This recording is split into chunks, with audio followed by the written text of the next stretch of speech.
This is of 23 March. Pragya Trivedi, new assignment देना है परसों, मतलब अब कल ही देना है।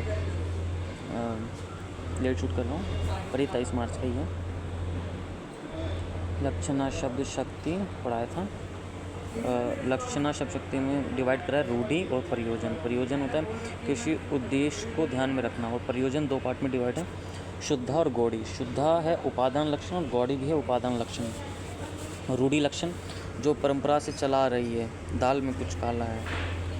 और नीलम मैम, गुरु मंत्र कवियों का नाम ठीक से लिखो भाई, अब उसको ठीक से लिखो। मुझे लग रहा है कि जो PDF है ना बन गई है, उसमें ठीक से भारतेंदु हरिश्चंद्र नहीं लिख पाया मैं यार।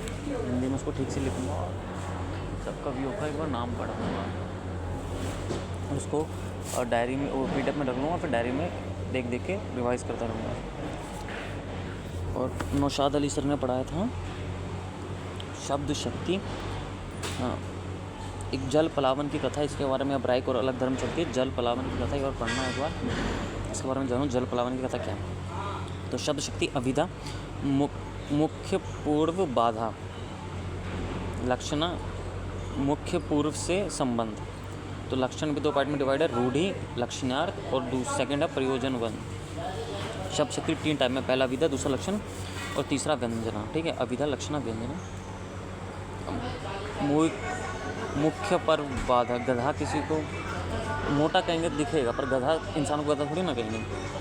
व्यंजना शब्दी जहाँ संख्योदी द्वारा जहाँ अशब्द एक शब्द को बाधा कराए,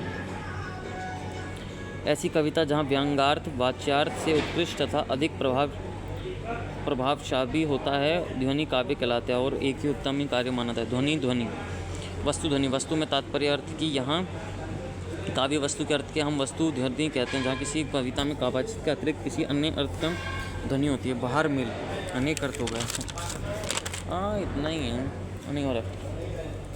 ध्वनि काव्य के भेद, ध्वनि ध्वनिभूत व्यंग चित्र काव्य। अलंकार ध्वनि किसका था, अलंकार दिखेगा नहीं बट शब्द में संकेत। निराला की है राम की शक्ति पूजा कविता, राम की शक्ति पूजा कविता निराला की। अगर मध्यकाल को पढ़ना है ना हिंदी, अवधि ब्रज आनी चाहिए, हिंदी अवधि ब्रज। और आधुनिक को पढ़ना है हिंदी और थोड़ी संस्कृत आनी चाहिए। शीलमाल एक डिश है अफगानी, रोटी बेक्ड होती है और इसमें ड्राई फ्रूट यानी कुछ तो होता है। रस ध्वनि वस्तु प्लस अलंकार ध्वनि से श्रेष्ठ माना गया।